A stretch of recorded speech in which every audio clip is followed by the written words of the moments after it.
marilah kita segera mengawali webinar kita malam ini dengan doa pembukaan yang akan dibawakan oleh Bapak Sylvester Supono. Kepada Bapak Sylvester Supono, kami persilakan. Selamat malam, Romo, Suster, Bapak Ibu, meditator yang terkasih dan dikasihi Tuhan Yesus. Marilah kita awali doa pembukaan. Dalam nama Bapa dan Putra dan Roh Kudus. Amin. Bapa Maharahim, ucap syukur kami panjatkan kehadirat-Mu karena Engkau mengumpulkan kami di tempat ini. Terima kasih karena Kau izinkan kami berkumpul. Sebentar lagi kami akan memulai serangkaian acara webinar atau seminar secara online dan meditasi pada malam ini. Kami percaya Bapa, rahmat dan berkat dari-Mu yang akan menemani pertemuan pada malam ini. Kami mohon Roh Kudus-Mu turun atas diri kami yang ada di ruangan Zoom ini, agar bisa mengikuti acara webinar ini dengan baik. Dan kami mohon ya Bapa, berkatilah semua perangkat yang kami pakai, terutama jaringan internet, bisa berjalan dengan lancar tanpa ada gangguan, sehingga semua yang hadir di sini bisa mengikuti dengan baik. Kami juga berdoa bagi rekan-rekan kami yang belum bisa bergabung dengan kami pada malam ini. Kami berdoa supaya mereka Kau berkati dan lain kesempatan bisa bergabung dengan kami di tempat yang sama. Dan kami doakan pula agar berkat-Mu juga tercurah atas mereka. Ya Bapa, kami mohonkan supaya Engkau memberkati pertemuan ini agar kami bisa mendapatkan hasil yang terbaik. Biarlah roh kebijaksanaan selalu ada dalam diri kami, sehingga apa yang disampaikan oleh Romo Siriakus dengan tema menelusuri gurun kehidupan pada malam ini bisa berguna bagi sesama dan juga untuk memuliakan nama-Mu.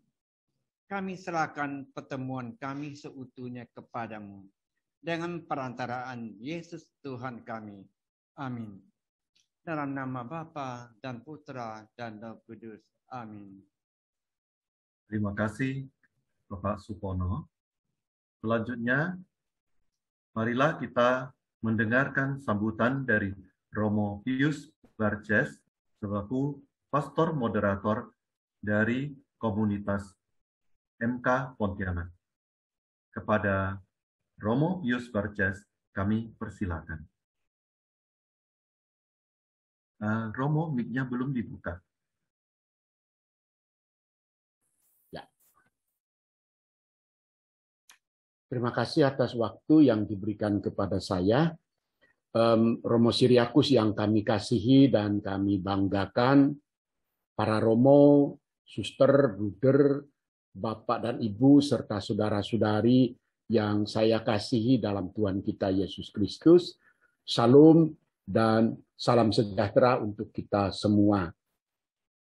Pertama-tama saya mau mengajak kita semua untuk mengucapkan syukur kepada Allah Bapa kita yang memanggil kita masing-masing melalui putranya Yesus Kristus dalam terang dan gerakan Roh Kudus untuk mengenal, merindukan, dan mengasihi Allah, terutama melalui doa meditasi atau melalui cara bermeditasi. Berikutnya atas nama komunitas meditasi Pontianak dan kita semua yang boleh hadir pada webinar ini, saya mau berterima kasih secara khusus kepada Romo Siriakus yang terkasih atas kesediaan beliau membawakan pengajaran demi pengajaran khususnya yang 3 kali ini mengenai meditasi Kristiani kepada kita semua. Nah, dalam kesempatan ini saya juga ingin mengingatkan kita semua atau menyegarkan kita semua bahwa meditasi itu adalah satu cara, tetapi cara yang paling jitu untuk mengalami Allah. Maka dalam bermeditasi diperlukan suatu keterbukaan dan lebih dari itu ketekunan. Ya, memang kami sebagai religius, mungkin sebagai imam, itu terkondisi secara terpaksa karena jadwal biara itu mewajibkan meditasi pagi setengah jam, sore setengah jam. Tapi ini juga sarana untuk membantu kita dalam merindukan kehadiran Allah seperti dikatakan dalam pengantar tadi. Being with God, sesuatu yang membawa damai, membawa sukacita, membawa kegembiraan dalam kehidupan kita. Nah, bermeditasi sebagai doa batin pertama-tama adalah suatu kesediaan untuk membuka diri agar Allah sendiri yang melalui rohnya masuk dalam diri kita dan menjadi pengalaman rohani kita. Memang ini sekedar mengingatkan kita atau sekedar untuk menyegarkan kita kembali supaya kita semakin bertekun dan semakin juga merindukan kehadiran Allah terutama melalui cara bermeditasi. Akhirnya kembali kami serahkan waktu kepada Romo Siriakus Okarem untuk menuntun kita kali ini dan kali-kali berikutnya. Terima kasih Romo, dan kami siap untuk dituntun, siap untuk diisi, dan siap untuk disegarkan dalam tema demi tema. Sekian dan terima kasih. Terima kasih Romo. Baiklah, marilah kita selanjutnya mengikuti sesi pengajaran dari Romo Siriakus Maria Dolu Okam, dan kepada Romo kami persilahkan.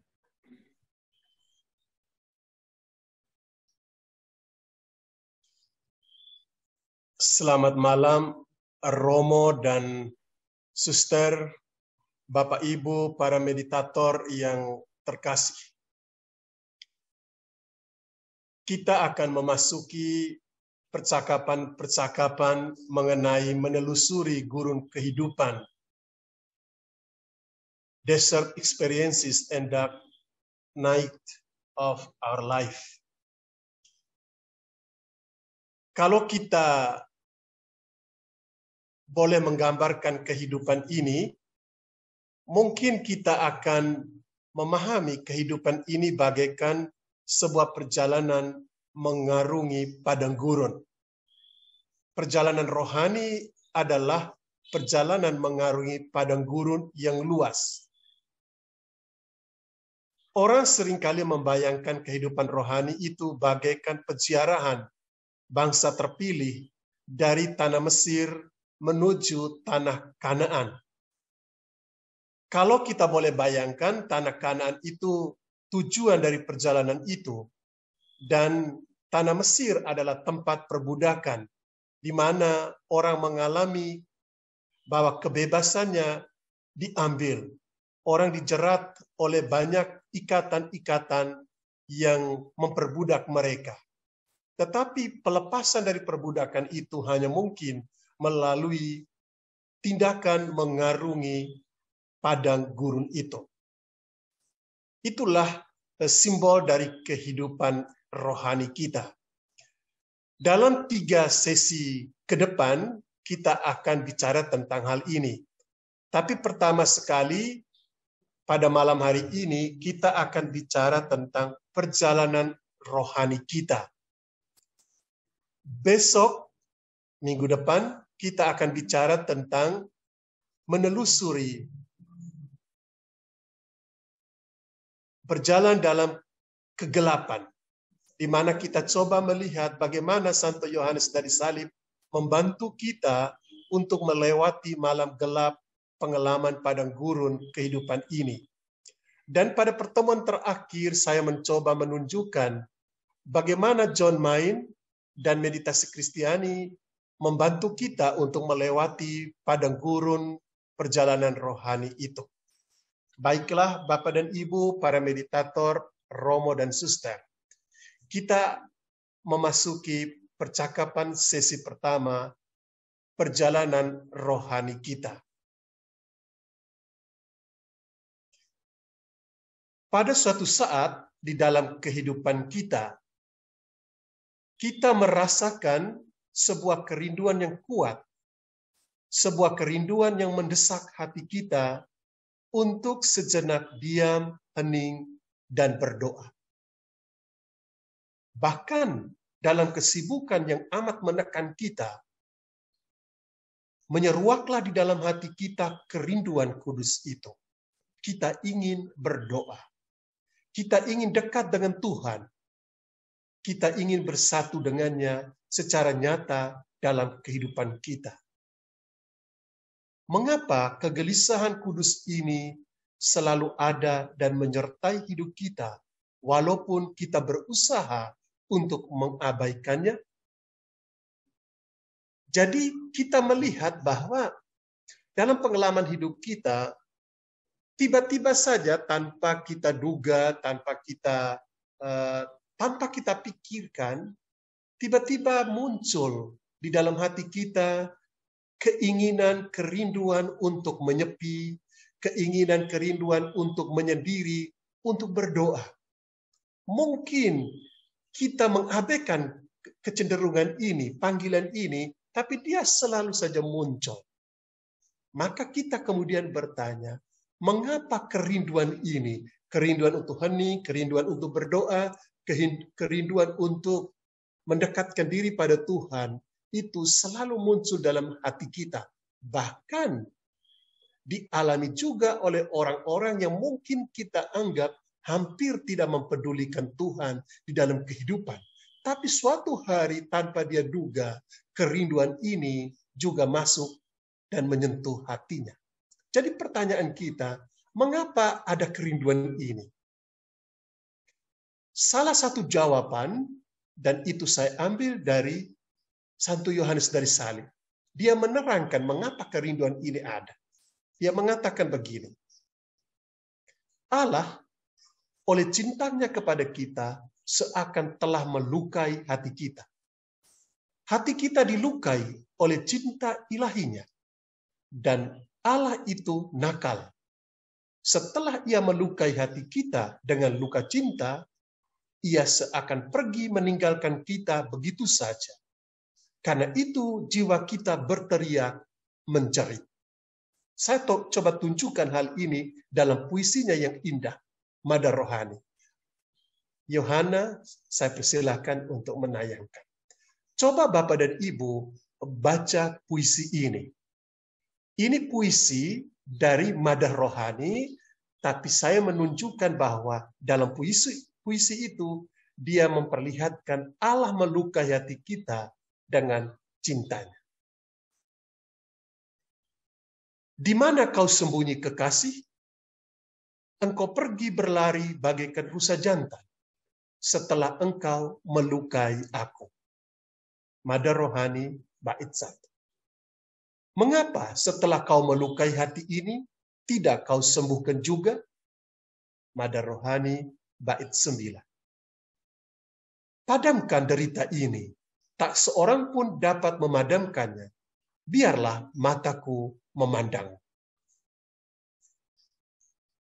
Jadi ini puisi yang menunjukkan kepada kita, Yohanes Salib ingin menerangkan bahwa kerinduan kita akan Allah itu berasal dari luka cinta yang Allah buat di dalam hati kita. Allah itu sebagai seorang yang pertama-tama mencintai kita, kita tahu dari surat pertama Yohanes, Allah lebih dahulu mencintai kita. Jadi dia mencintai kita, dan oleh cintanya itu dia mendatangi kita, dia menjawel hati kita, dia mencubit hati kita, dia melukai hati kita dengan cinta. Dan hati kita terluka oleh cinta ilahi ini. Ketika hati kita terluka oleh cinta ilahi ini, kita kemudian mencoba mencari siapa yang melukai hati ini. Allah setelah melukai, dia pergi begitu saja, dia meninggalkan kita. Maka jiwa yang setelah dilukai oleh cinta Tuhan ini mulai mencoba mencarinya. Dia berteriak, dia memanggil, "Di mana kau sembunyi kekasih? Engkau pergi berlari bagaikan rusa jantan setelah engkau melukai aku." Para saudara, dari gambaran ini kita kemudian paham bahwa seluruh hidup manusia ini merupakan usaha dia untuk menemukan orang yang telah melukai hatinya, usaha untuk menemukan dia yang telah melukai jiwanya dengan luka cinta. Sebuah pencarian untuk menemukan dia agar menyembuhkan luka cinta itu. Tidak ada hal lain, tidak ada satu makhluk pun yang dapat menyembuhkan luka ini selain Tuhan sendiri yang telah melukainya. Maka dia berkata, "Biarlah mataku memandang."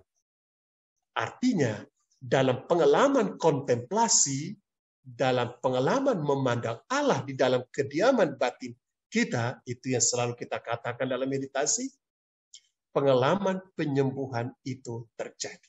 Jadi, jiwa setelah dilukai, dia pergi mencari untuk menemukan Allah yang telah melukainya. Tetapi perjumpaan dengan Allah itu terjadi di dalam pusat dirinya. Maka Santo Yohanes dari Salib itu saya beri dalam catatan kaki nomor 1. Dan nanti Santo Yohanes Salib akan mengatakan sesuatu yang akan menopang semangat meditasi Kristiani kita. Bahwa di dalam pusat itu terjadilah pengurapan ilahi. Kesembuhan terjadi di pusat jiwa kita setelah kita berjalan menelusuri lorong kecil pengucapan mantra. Jadi mantra yang akan membawa kita masuk ke pusat diri kita dan kita mengikuti dengan tekun setia pengucapan mantra itu, kita sampai ke pusat diri. Di sana kita akan berjumpa dengan Yesus within, Yesus batinnya kita. Di sanalah dalam perjumpaan itu penyembuhan ilahi terjadi. Jadi luka cinta yang dibuat oleh Tuhan hanya akan terjadi dalam pengalaman kontemplasi. Itulah jawaban Santo Yohanes Salib berkenaan dengan pertanyaan, mengapa walaupun kita sibuk, walaupun hidup kita dipenuhi dengan kegelisahan dan kecemasan, tapi kerinduan ini, keinginan untuk berdoa, untuk sejenak hening, untuk menyepi, ini selalu ada dalam hati kita. Ternyata ini terjadi karena memang hati kita terluka. Kita selalu mencari untuk menemukan penyembuhan. Kita menemukan dia yang melukai kita. Para saudara yang terkasih, secara tradisional, perjalanan pencarian penuh cinta dan rindu ini dibagi dalam 3 bagian atau 3 tahap. Jadi secara tradisional, usaha kita untuk mencari dia yang melukai hati kita itu kita akan melewati 3 tahap, 3 bagian. Yang secara tradisional itu dibagi dalam tahap purgativa, itu awal perjalanan atau pemurnian. Jadi tahap purgativa, tahap pemurnian itu awal perjalanan. Via illuminativa, tahap penerangan, itu tengah jalan. Dan via unitiva, persatuan, itu akhir perjalanan. Itu gambaran dari 3 bagian, 3 tahap yang akan kita lalui. Kita akan melihat via purgativa, jalan pemurnian. Untuk membantu kita mengerti kata ini, purgativa itu pemurnian, purification, purify, membersihkan. Ya. Jadi sekarang, setelah tergerak untuk pergi mencari dia yang telah melukai kita, jadi tiba-tiba saja kita setelah disentuh oleh dia, kita tergerak untuk bangun, untuk mencari dia yang telah melukai kita itu. Tetapi setelah kita mulai tergerak untuk bangun mencari dia, tiba-tiba kita terkejut bahwa ternyata kita ini bisu, tuli, dan lumpuh. Ini ungkapan Teresa dari Avila dalam Puri Batin ruang pertama. Dia menyentuh kita, dia membangunkan kita. Kita ingin pergi mencari dia. Tapi tiba-tiba kita terkejut. Ternyata kita tidak bisa melangkah, kita tidak bisa omong. Kita berada dalam situasi bisu, tuli, dan lumpuh. Kita tidak dapat berjalan. Namun, suara ilahi dari kejauhan menggoda kita seakan memberikan isyarat di mana dia berada untuk dicari dan ditemukan. Sayup-sayup kita mendengar ada suara itu memanggil kita. Saya di sini, datanglah kemari. Kita ingin pergi ke sana, tapi kita lumpuh. Kita tidak bisa menjawab, ya saya pergi karena kita bisu. Kita juga mungkin tidak terlalu dengar dengan baik, karena kita juga tidak mampu mendengar. Kita tuli. Namun sayang, kelumpuhan itu membuat kita tidak bergerak. Kita dilumpuhkan oleh hidup kita yang dilumuri dosa dan kelemahan. Maka kita bangkit. Kita merapikan diri, membersihkan diri kita. Kita bersiap-siap. Kita sadar bahwa kita dibelenggu oleh lumpur dosa ini. Dan kita bertobat. Pada kondisi ini, kita memasuki tahap pertama perjalanan pencarian kita. Tahap pembersihan. Jadi setelah kita merasa dipanggil, kita dilukai, kita ingin pergi mencari dia, menemukan dia, kita bersiap-siap, kita merapikan diri. Nah, kita masuk dalam pengalaman tahap pembersihan. Pada tahap ini terkandunglah, jadi pada tahap yang namanya purgativa, apa saja yang ada di dalam tahap purgativa itu? Itu pertanyaan kita. Apa-apa saja yang ada di dalam tahap purgativa itu? Pertama, sadar dan sesal serta tobat. Jadi kita sadar akan kelumpuhan kita menyesal dan kita bertobat. Kemudian, mortifikasi, pengekangan diri. Kita menyesuaikan diri dan hidup kita dengan hukum moral. Kita memulai membangun kehidupan doa. Belajar menghayati keutamaan-keutamaan Kristiani. Dalam teks itu saya tulis initial virtues. Itu artinya keutamaan-keutamaan tapi masih awal-awal. Belum mendalam banget. Itu maksudnya. Jadi apa yang ada di dalam tahap pertama ini singkatnya seperti yang tertulis dalam gambar tadi. Yang diperlihatkan oleh Yohana. Ada sesal dan tobat. Kemudian mortifikasi. Jadi begini Bapak dan Ibu. Setelah kita sadar, kita mau memenuhi panggilan itu, mau mencari dia, ingin menjumpai dia, kita sadar kita berdosa. Lalu kita menyesal. Dan kemudian kita bertobat. Jadi sesal dan tobat berkenaan dengan dosa-dosa yang kita telah buat pada masa lalu. Tapi setelah kita melangkah, kita bertobat, kita rasa oke, sekarang saya manusia baru, saya mau melangkah. Tapi untuk menghadapi dosa-dosa yang akan datang, yang akan kita hadapi itu, kita membutuhkan satu alat, tool, yaitu mortifikasi, pengekangan diri. Jadi pengekangan diri ini alat yang kita butuhkan untuk menghalau dosa-dosa yang akan datang di depan kita, yang akan mengganggu kita, membuat kita lumpuh kembali. Kita membutuhkan mortifikasi, kita membutuhkan pengekangan. Santo Yohanes dari Salib, dalam buku pertama Mendaki Gunung Karmel, yang dia khususkan untuk membahas orang yang ada dalam via purgativa ini, dia mengatakan bahwa orang dalam tahap ini penuh dengan cacat celah dan ketidaksempurnaan berkenaan dengan 7 dosa pokok, bahkan dalam kehidupan rohani. Jadi mortifikasi amat penting karena membantu kita untuk menghalau, melindungi diri dari ke-7 dosa dan segala kelemahan lain yang akan menyerang kita. Sambil kita berusaha untuk bertarung melawan dosa, jadi ini sebetulnya tahap ini ada tahap pertarungan melawan our sins, melawan dosa-dosa kita. Ini harus kita paham. Sambil kita bertarung melawan dosa, pada saat itu juga kita mulai belajar keutamaan Kristiani. Inisial itu artinya awal-awal. Kita mulai coba raba-raba untuk memasukkan keutamaan ini dalam kehidupan kita. Dan kemudian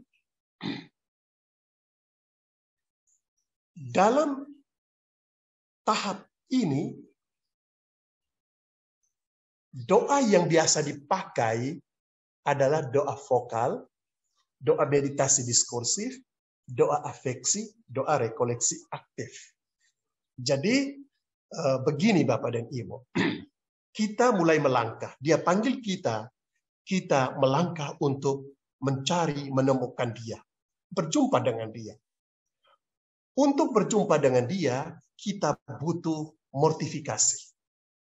Tapi mortifikasi ini kan sebetulnya saya berusaha toh. Ketika dosa itu muncul di depan saya menghalaunya. Saya tidak ingin terjerbat oleh dosa itu. Tapi kekuatan saya terbatas. I need prayer. Saya membutuhkan doa. Dan doa pada tahap ini itu sebetulnya orang sebut dengan doa asketik. Itu gambar pojok atas itu. Doa asketik itu artinya doa di mana saya banyak berusaha. Jadi lebih kepada saya berusaha untuk berdoa. Kita memang berdoa supaya kita butuh energi bantuan ilahi untuk menopang kita dalam pertarungan melawan dosa. Kalau kita sendiri, pasti kita tidak mampu. Maka kita butuh doa. Jadi ada mortifikasi, ada doa. Tapi doa pada tahap ini, doa asketik, ini doa vokal, doa formulasi, doa meditasi diskursif. Doa meditasi diskursif ini doa dengan menggunakan 3 daya jiwa. Jadi kemampuan berpikir, kemampuan mengenang, memori, dan kemampuan membangun niat ke depan. Jadi will. Jadi understanding, memory, and will. Kemampuan kita berpikir, kemampuan kita untuk mengenang yang lalu, dan berkehendak membangun niat. Lalu ada doa afeksi. Jadi doa afeksi itu doa curahan hati. Tidak pakai pikiran lagi, tapi lebih kepada perasaan afeksi. Saya curhat.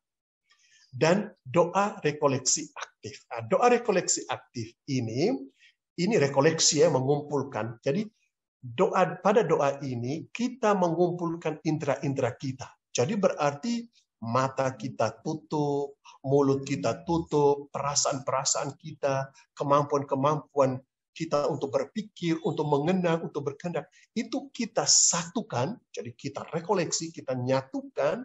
Lalu kita satukan itu, kemudian kita arahkan kepada Tuhan yang hadir dalam batin kita. Jadi rekoleksi aktif. Aktif karena saya yang mengumpulkan indera-indera ini, menyatukan indera-indera ini. Berarti rekoleksi aktif ini berkenaan dengan doa atensi. Saya memberi perhatian. Kalau kita memberi perhatian, itu kan berarti seluruh energi kita, daya imajinasi, daya berpikir, daya berkehendak, itu semua kita arahkan kita atensikan kepada kata doa kita, pada mantra kita. Dengan demikian, Bapak dan Ibu, saya sudah menunjukkan kepada Anda dari awal, meditasi Kristiani hanya bisa kita pahami dalam posisi doa rekoleksi aktif. Ya. Ini doa rekoleksi aktif.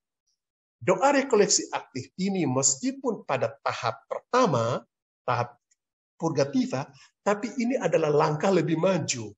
Saya selalu bilang begini, Kalau doa vokal, meditasi diskursif itu kalau kita berjalan katakan dari Medan menuju Surabaya. Tahap pertama itu Medan Jakarta, tahap kedua itu Jakarta Semarang, tahap ketiga itu Semarang Surabaya. Surabaya itu tujuan. Maka doa vokal, meditasi Kristiani itu mungkin baru keluar dari kota Medan. Lalu doa afeksi itu barangkali itu sudah di daerah Palembang. Doa rekoleksi aktif itu barangkali sudah di Selat Sunda. Sudah mau mendekati Jakarta. Jadi sudah lebih maju walaupun di tahap pertama, tapi dia sudah mendekatkan diri masuk ke Jakarta. Kalau Jakarta itu via Illuminativa, maka doa rekoleksi aktif dan meditasi Kristiani ada di situ. Itu adalah doa ambang batas antara doa asketik dan doa mistik. Doa mistik itu adalah doa di mana saya tidak berusaha. Allah lah yang menarik saya. Kalau tahap pertama itu saya pergi mencari dia yang melukai saya. Tahap kedua itu dia menjumpai saya. Dia menarik saya kepada dirinya. Dia bilang, saya di sini, datanglah kemari. Lalu dia menarik saya untuk datang ke tempat di mana dia berada. Itu doa mistik. Doa via purgativa, via illuminativa. Jadi doa rekoleksi aktif dan meditasi Kristiani yang ada di situ, itu adalah doa ambang batas. Nanti Bapak dan Ibu sebelah kanan, doa illuminativa ini, ada rekoleksi pasif. Sama-sama rekoleksinya. Tapi pengumpulan daya-daya kita ini bukan saya yang buat, tapi Tuhan yang buat. Maka disebut pasif. Aktif karena saya. Nah, oleh karena itu, doa rekoleksi aktif, meditasi ada di sini, ada di ambang batas. Antara via purgativa, via illuminativa. Ambang batas karena apa? Kita sudah tidak banyak celoteh, kita hampir tidak berpikir, kita hanya masih sedikit berusaha, hanyalah dengan mengucapkan mantra kita. Baik, jadi ini doa asketif, nanti akan doa mistik. Pergerakan dari via purgativa ke via illuminativa, ini hanya terjadi kalau kita bertekun dan disiplin. Hanya oleh ketekunan saja, jiwa kemudian ditarik oleh Allah melangkah ke doa mistik. Doa pada tahap kedua. Ya, jadi hanya oleh ketekunan. Kalau kita tekun, ya kita akan bergerak sana. Kalau kita tidak bertekun, ya kita kutak-atik di via purgativa seumur-umur hidup. Maka via purgativa ini kebanyakan kita ada di sini. Nanti hanya sedikit orang yang illuminativa. Tahap terakhir itu biasanya sudah tahap para miskin. Itu sudah lebih sedikit orang lagi. Tapi kita bergulat di sini dan kita mencoba untuk bertekun. Ya, ini sekedar keterangan antara via purgativa dan gerakannya menuju via illuminativa. Setiap kali kita melakukan praktek rohani kita, kita merasa senang, puas, bahagia, lega. Itulah hiburan rohani yang kita alami. Dan itulah motivasi orang pada tahap ini. Segalanya dilakukan memuaskan indera-inderanya. Jadi begini, Bapak Ibu. Kita mortifikasi? Ya. Kita sesal tobat? Ya. Kita melakukan kebaikan-kebaikan? Ya. Kita berdoa? Ya. Tapi biasanya motivasi orang pada via purgativa ini, karena Tuhan Allah itu mama yang baik. Kalau kita masih kecil, mama memberi susu. Dia memberi susu yang manis. Kita menyusui pada susu mama kita. Tetapi kalau kita sudah mulai beranjak dewasa, dia menyapi kita. Sakit kan pengalaman disapi karena kemanisan susu itu tidak kita alami. Jadi kita seperti anak kecil, kita berdoa, kita melakukan keutamaan, kita mengekang diri, sadar atau tidak sadar, itu kita hanya cari keenaknya, manisnya, pengalaman konsolasi. Itu motivasinya. Tetapi Tuhan itu baik. Dia mencoba untuk membuat kita dewasa, tidak terikat pada hadiah-hadiah. Coba perhatikan, seluruh doa kita itu sebenarnya bukan mencari Allah, tapi mencari hadiah, anugerah. Semua, kalau kita perhatikan. maka kita mencari konsolasi, egois toh, diri kita sendiri. Ini terjadi pada tahap ini. Kita bukan mencari Allah, kita mencari diri sendiri. Nah, maka Allah pelan-pelan mengajari kita untuk penyapian itu dengan memberikan pengalaman desolasi dalam bahasa Ignatius Loyola, atau pengalaman padang gurun, atau pengalaman malam gelap menurut Yohanes dari Salib. Yang akan kita bahas secara sepintas juga karena keterbatasan waktu pada sesi minggu depan. Ya, jadi pengalaman padang gurun itu adalah pengalaman yang kelihatan negatif, tapi sebetulnya amat positif. Kenapa? Dia membuat kita dewasa. Kita tidak bisa lagi bernina bobo dengan kemanisan susu rohani. Kita disapi. Dan Tuhan Allah kadang-kadang itu semacam mengolesi dengan kepahitan pada susu ibu kita, supaya anak ini, kita ini tidak lagi gandrung untuk terus mengisap susu. Kita belajar berjalan dengan kaki sendiri, kita menjadi dewasa. Itu pengalaman Illuminativa.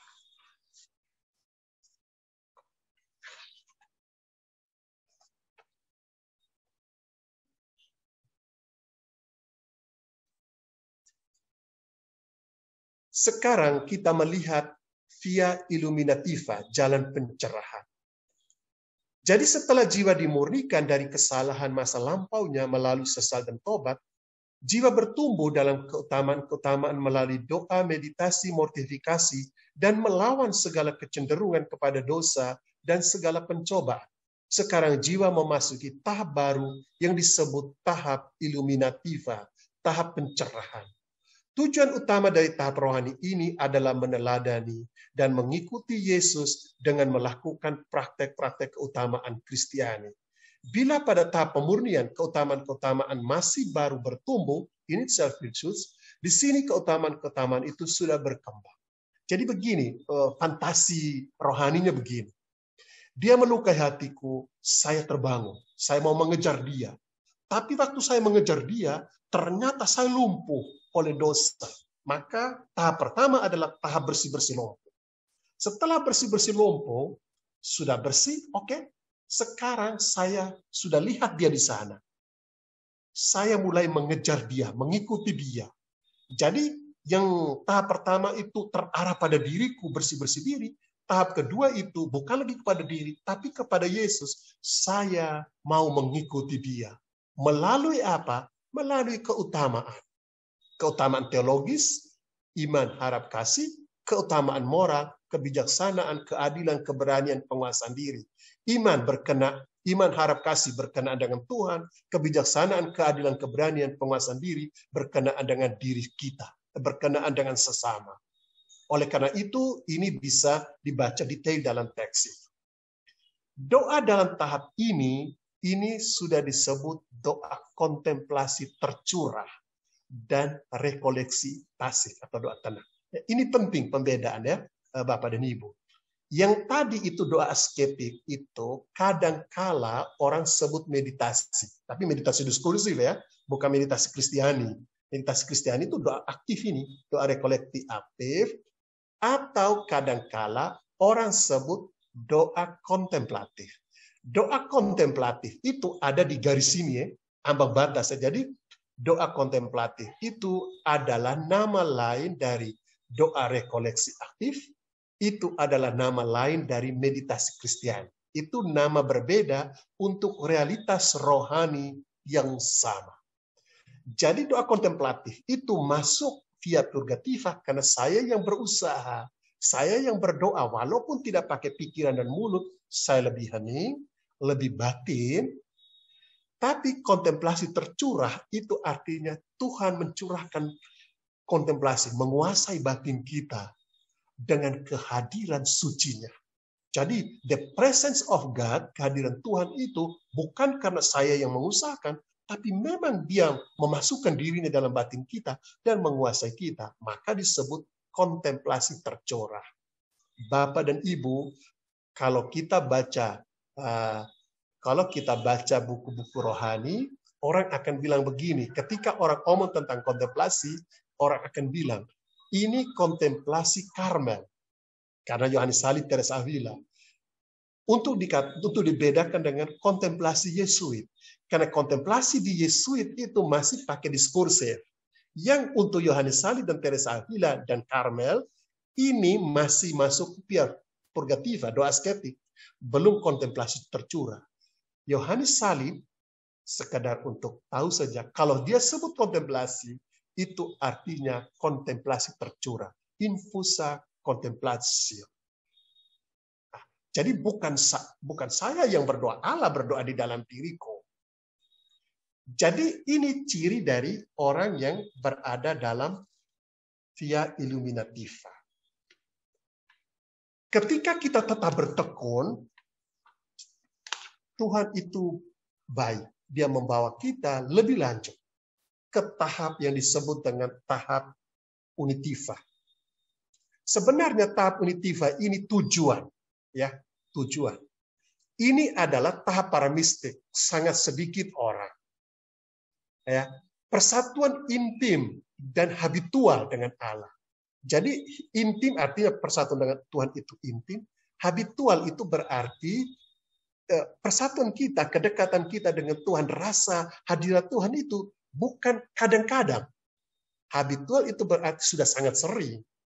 Habitual, biasa. Apakah panjenengan, apakah Anda biasa ketemu dengan Romo Siriakus? Kadang-kala, oh ya berarti illuminativa, ya purgativa. Kami sering kok, sering ketemu, sudah habitual. Jadi orang via unitiva itu, kedekatan dia dengan Tuhan itu habitual. Kalau dikatakan keutamaan pada via purgativa itu awal-awal baru mulai, illuminativa itu sudah berkembang, tapi pada tahap unitiva itu sudah heroic virtus. Jadi sudah tingkatannya sudah sangat dalam ya keutamaan itu. Pada tahap ini bolehlah kita bilang hidup sudah dikuasai oleh anugerah Roh Kudus. Hidup kita juga sudah diwarnai oleh buah-buah roh.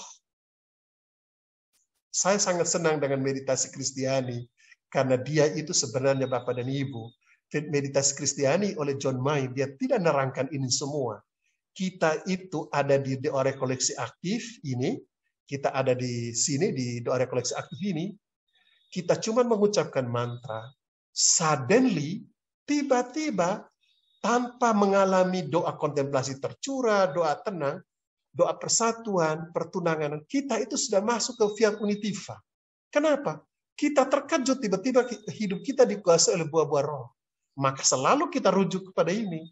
Nah, ini sebetulnya menarik, tapi juga mungkin menunjukkan sederhananya meditasi Kristiani. Saya coba bicarakan ini pada pertemuan ketiga. Jadi pada via unitiva ini, hidup kita sudah diwarnai oleh buah roh. Doa yang dipakai pada tahap ini adalah doa persatuan sederhana, pertunangan rohani, perkawinan rohani. Nah, saya beri keterangan dalam teks itu, baca sendiri. Tapi begini Bapak dan Ibu, pergerakan dari doa aktif, doa asketik ke doa mistik, baik pada tahap illuminativa maupun unitiva, ini terjadi karena kita tekun, dan karena kita tekun Tuhan narik.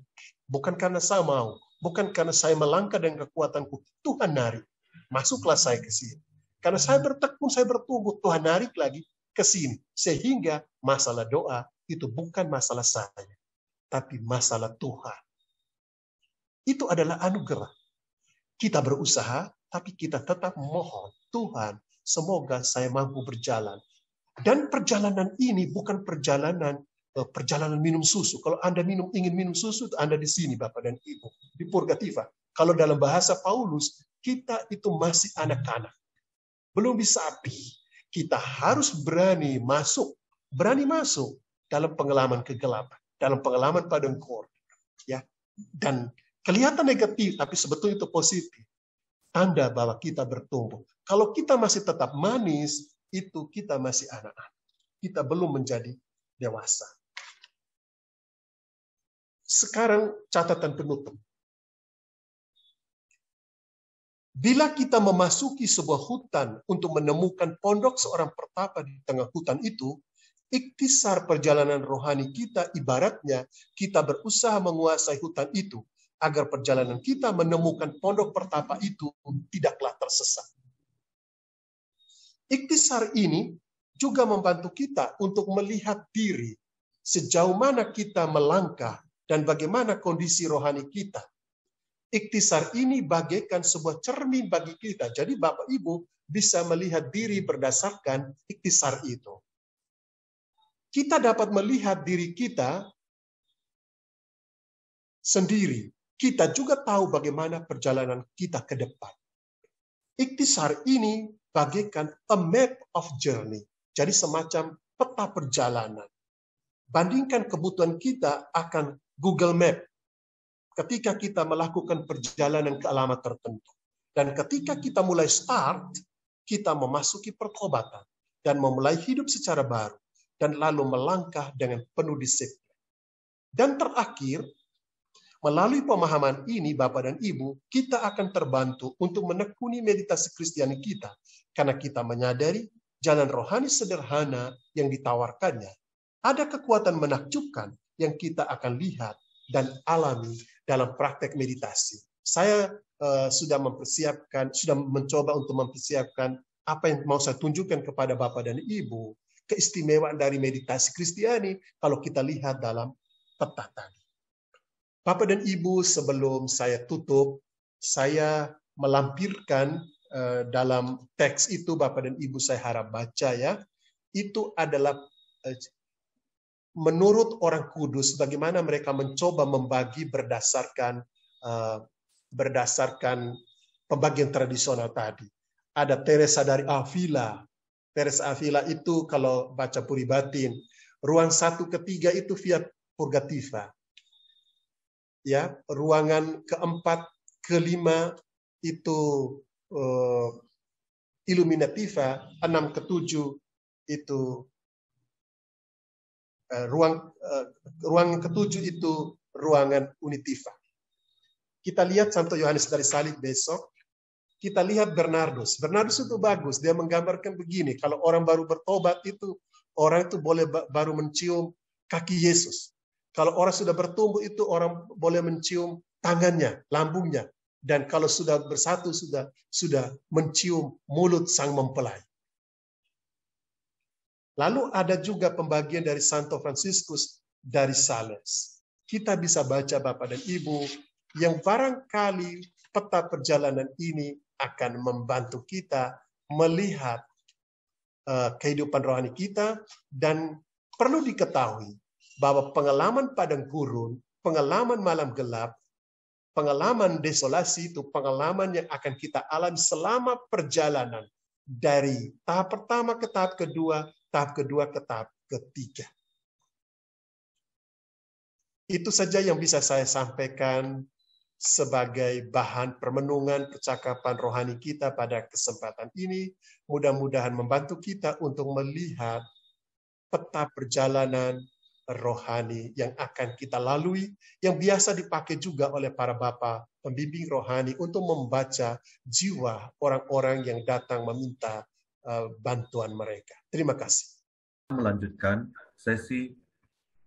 Melanjutkan webinar kita kepada sesi sharing dan tanya jawab.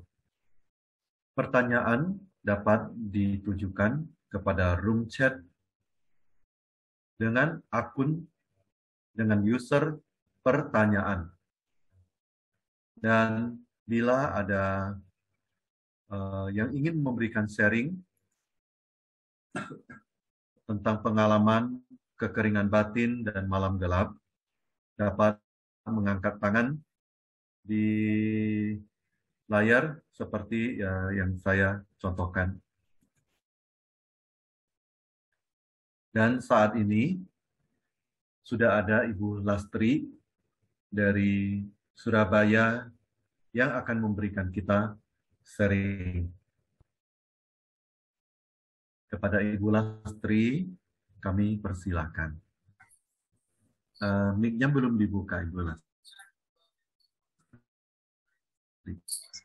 Selamat malam, Romo, Suster, Bruder, dan sahabat meditator yang dikasihi Tuhan.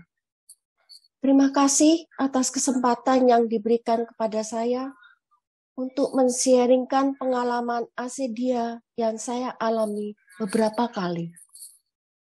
Saya mengenal meditasi Kristiani awal tahun 2019.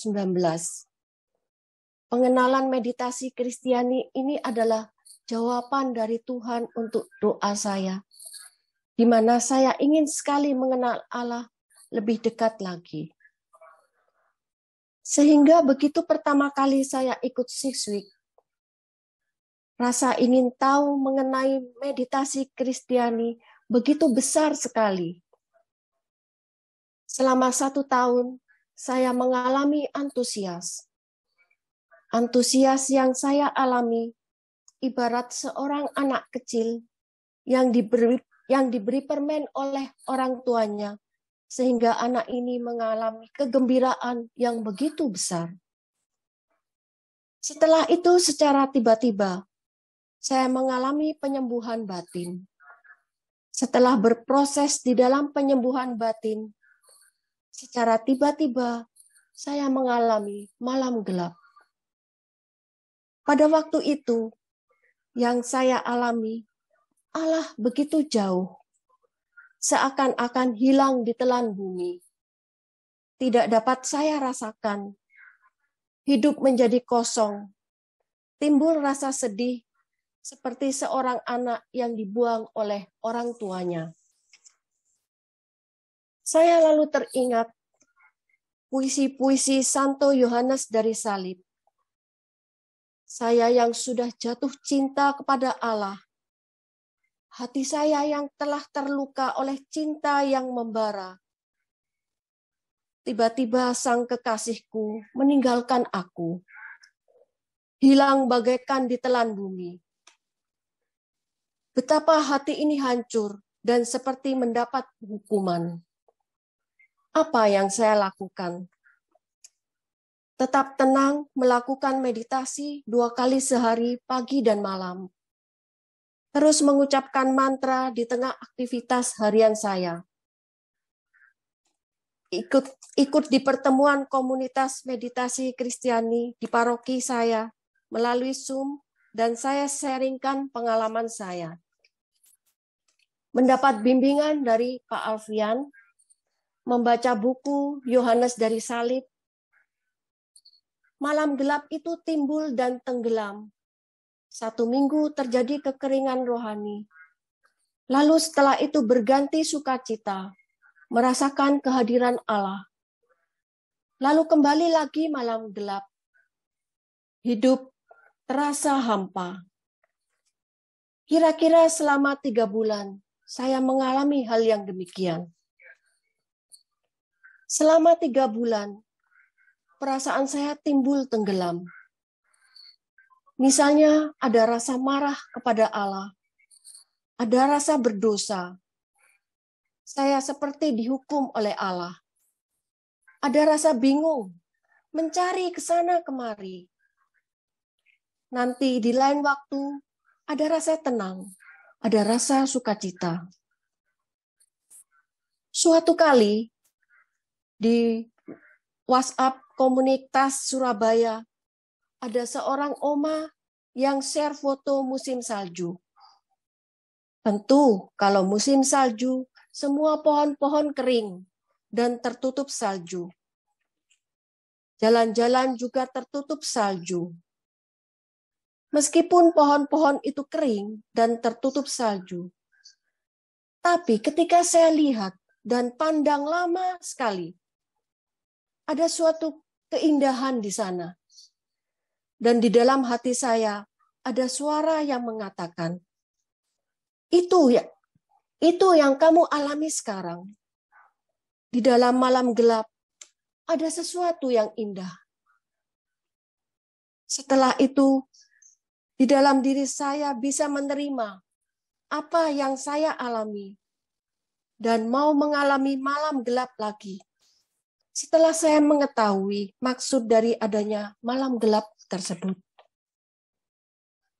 efek-efek dari malam gelap yang saya alami. Ada suatu perbedaan sukacita antara sebelum mengalami malam gelap dan setelah mengalami malam gelap.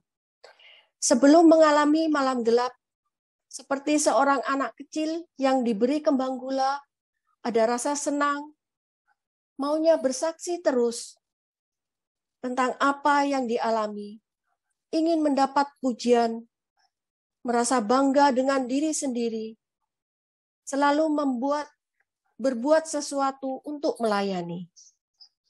Setelah mengalami malam gelap, ada suatu kerinduan untuk masuk ke dalam keheningan, untuk bertemu dengan Sang Kekasih, rasa cinta yang besar kepada Allah, sehingga meditasi pagi dan malam selalu saya rindukan dan saya nantikan.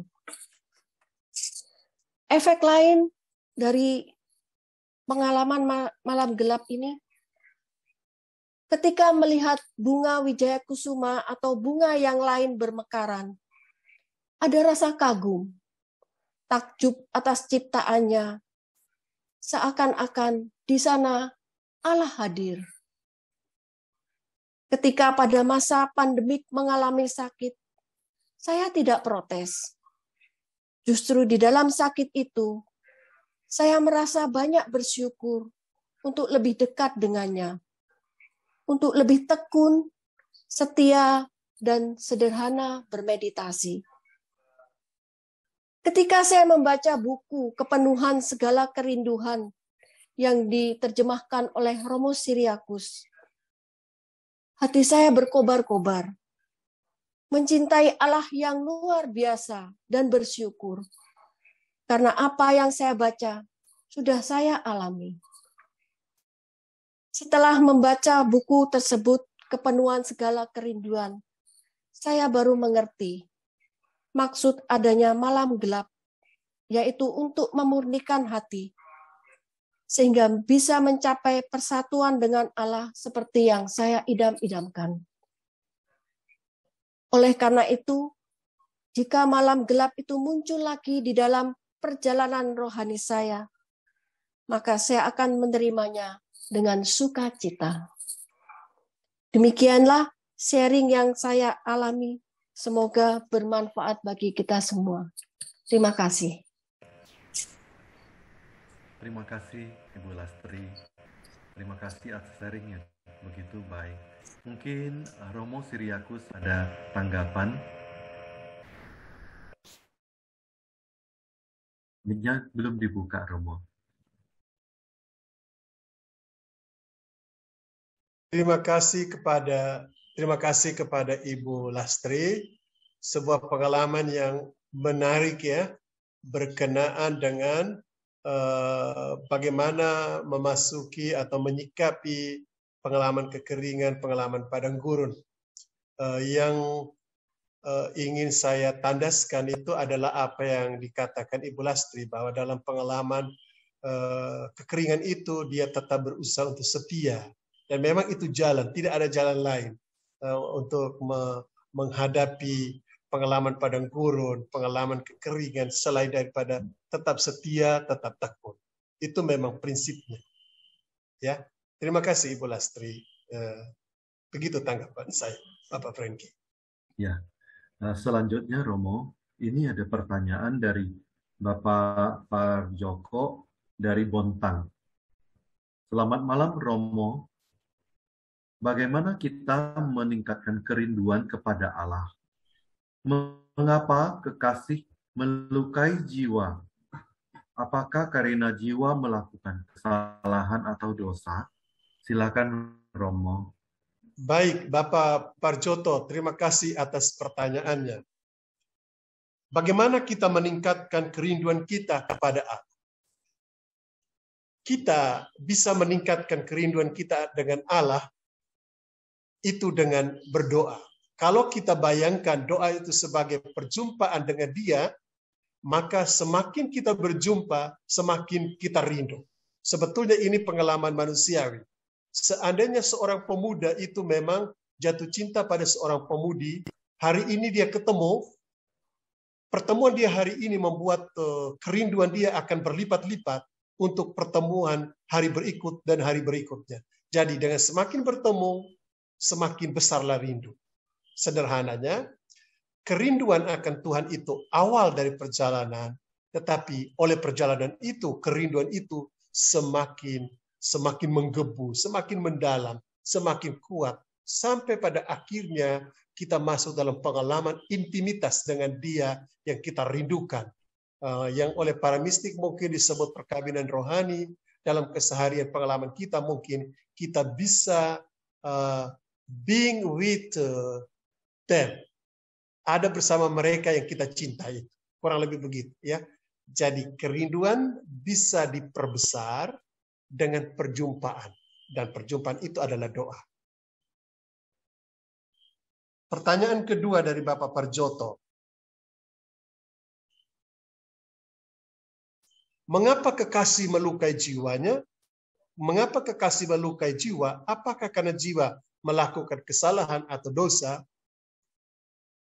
Kekasih itu melukai jiwa karena cinta. Jadi alasan karena cinta, bukan karena kita berdosa lalu dia datang melukai kita, tidak. Jadi ini luka karena cinta. Karena saya mencintainya, saya mendatangi dia, dan saya menjawel hatinya. Sehingga dia sepertinya tidak bisa tidur karena selalu memikirkan saya yang mencintai dia. Kurang lebih begitu. Jadi Allah melukai karena cintanya. Jadi bukan karena dosa. Begitu Bapak Parjoto untuk dua pertanyaan itu. Terima kasih.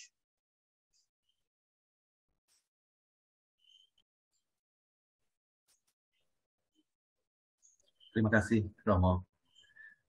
Berikutnya ada pertanyaan kedua.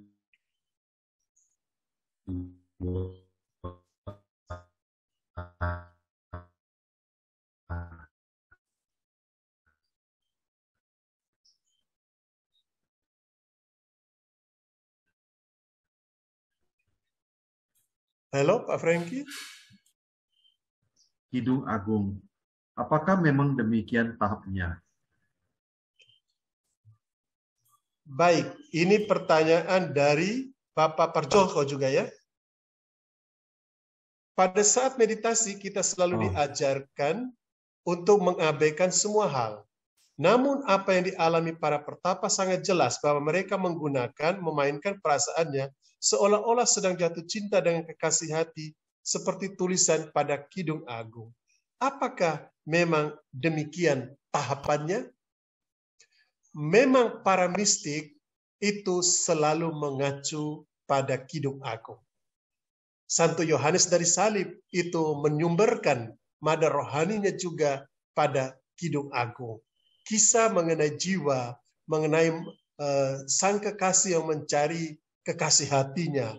Mereka pergi ke alun-alun kota, mereka menari-nari di sana, lalu mereka saling mengajak, marilah musim semi telah tiba. Kita lihatlah bunga-bunga di padang, dan belalang-belalang lagi berterbang. Itu semua bahasa-bahasa untuk menunjukkan bahwa hidup pengalaman mistik itu bukan pengalaman ini, pengalaman hati. Dan itu Kidung Agung itu seringkali dipakai. Mulai dari Origenes sampai sekarang orang suka mengacu kepada kisah cinta dari perjanjian lama itu untuk melukiskan pencarian jiwa akan Allah. Begitu Bapak Parjoto, terima kasih, dan begitulah Pak Franky. Ya. Selanjutnya ada pertanyaan dari Ibu Lindawati Witono dari Bandung. Pertanyaan cukup ada A, B, ya. Sekarang pertanyaan pertama dulu, Romo. Seperti apakah itu doa kontemplasi atau rekoleksi pasif? Kedua, apakah via unitiva itu merupakan usaha dari meditator atau usaha atau latihan atau rahmat dari Allah?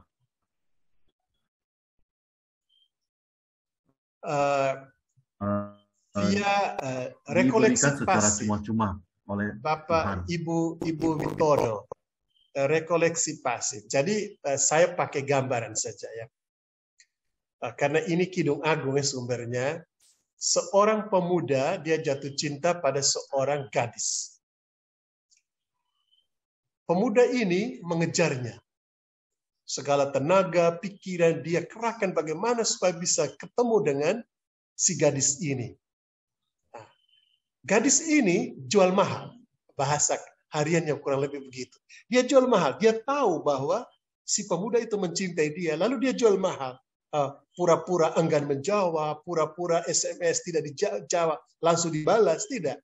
Dia pura-pura. Sehingga si pemuda itu semakin berkeinginan untuk melihat, untuk bertemu, untuk membangun relasi cinta dengannya. Ini namanya rekoleksi aktif. Pemuda ini berusaha mengejar yang si gadis itu jual mahal. Kurang lebih begitu. Sekarang setelah pemuda ini berusaha mengejar, mencari saat bagaimana bisa bertemu dengan si gadis ini, sekarang si gadis itu tanpa ada usaha banyak dari pemuda itu, dia mendatangi tempat pemuda itu. Jadi pemuda itu tidak ada lagi usaha yang berlebih-lebih, tetapi gadis itu sudah mendatangi si pemuda itu dan memperlihatkan say hello dan menunjukkan cintanya. Jadi pada tahap tertentu rekoleksi pasif itu seperti itu. Jadi bukan lagi saya yang berusaha untuk melihat dia, tapi dia memang sudah punya kerinduan tersendiri untuk juga melihat saya, maka dia mendatangi. Yang tadi itu dia mau tes-tes, benaran tidak, jangan sampai ini hanya cinta gombal-gombalan saja, itu hoax saja, sebenarnya tidak. Maka dia jual mahal. Kurang lebih begitu permainan cinta antara jiwa dengan kekasih ilahinya itu. Jadi rekoleksi aktif itu saya berusaha untuk berikan segala tenaga saya, daya upaya untuk bisa ketemu dia. Sekarang dia yang mendatangi saya. Bukan cuma saya rindu dia, dia juga rindu saya. Maka dia mendatangi. Itulah rekoleksi pasif.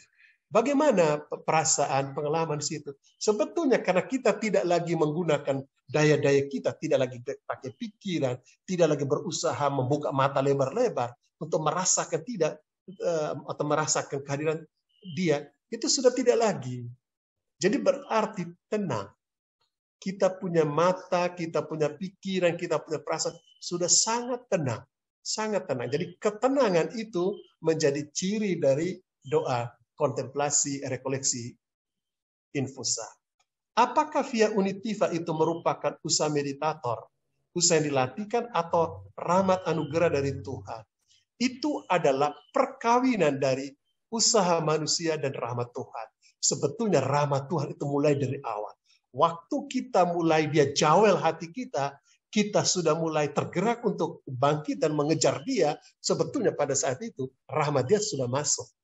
Karena kalau hanya kita sendiri nggak pernah bisa kita mendengar, kita tidak bisa melihat, kita tidak bisa berjalan. Kita akan tetap bisu, tuli, dan lumpuh tanpa bantuan dia.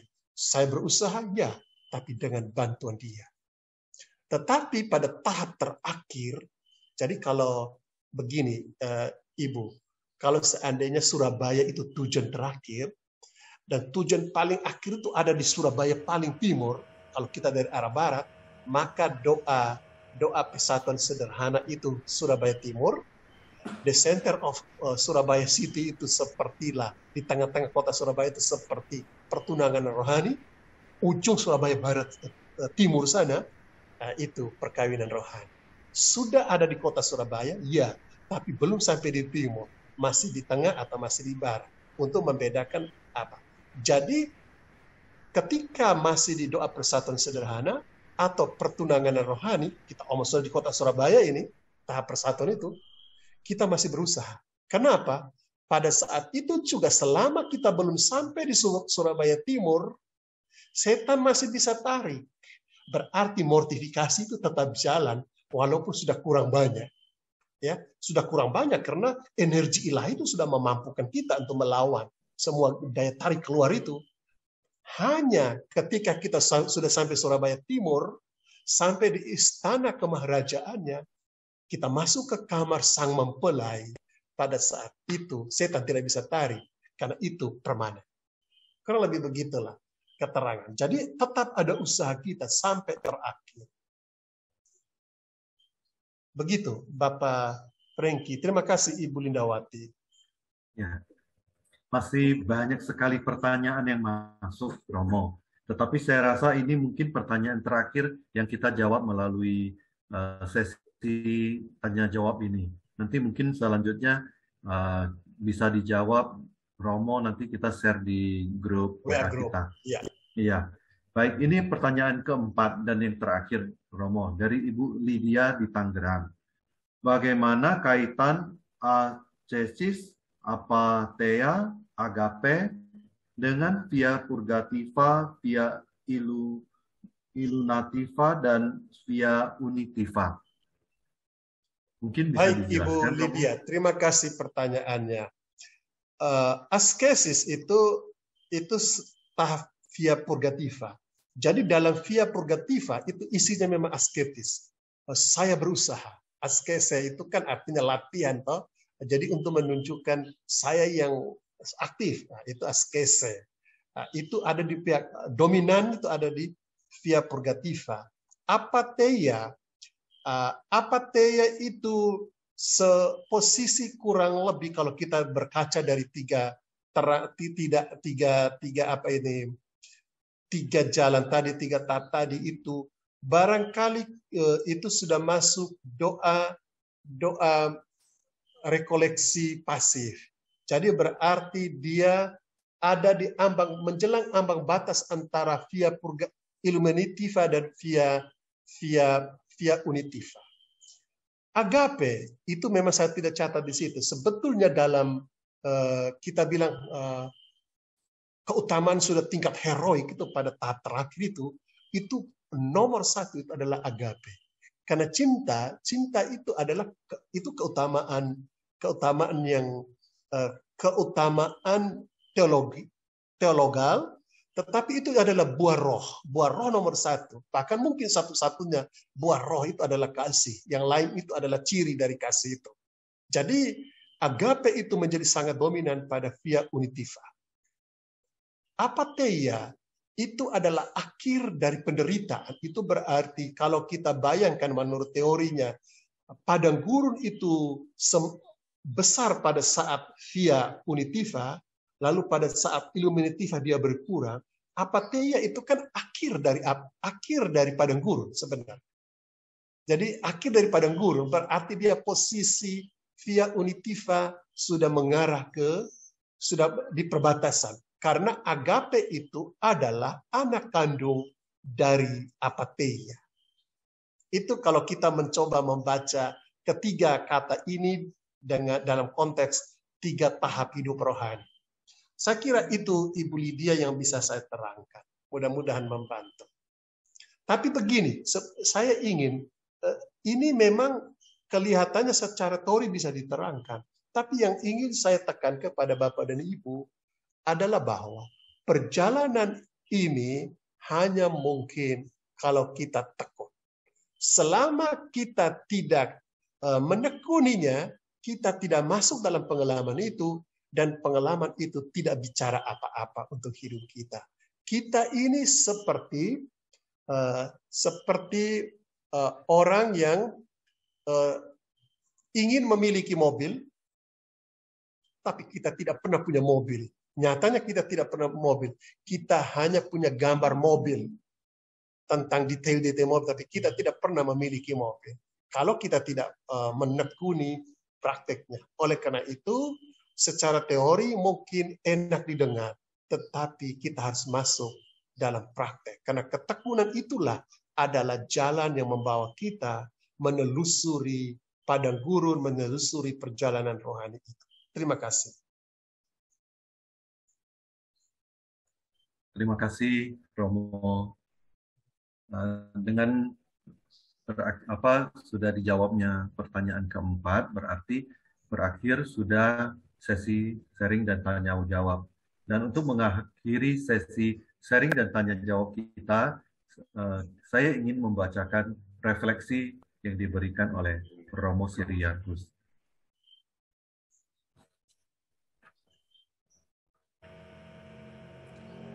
Setelah melihat peta perjalanan rohani, apakah tanggapan Anda? Apa yang telah Anda pikirkan? Apakah ada untungnya mengetahui peta perjalanan tersebut? Silakan memberi komentar Anda. Bila Anda masuk ke dalam diri, melihat hidup rohani Anda, pada posisi manakah Anda menempatkan diri Anda dalam rangka perjalanan rohani itu? Bagaimana pendapat Anda mengenai mortifikasi, usaha mengekang diri? Apakah ada yang sedang Anda perjuangkan pada waktu-waktu ini? Bagaimanakah hidup doa Anda? Apakah masih bersemangat atau sedang mengalami kekeringan dan kehilangan gairah? Mengapa? Dan apa usaha Anda? Ketika pertama kali Anda mengalami kekeringan atau pengalaman padang gurun dalam doa Anda, bagaimana perasaan Anda? Apa yang Anda lakukan?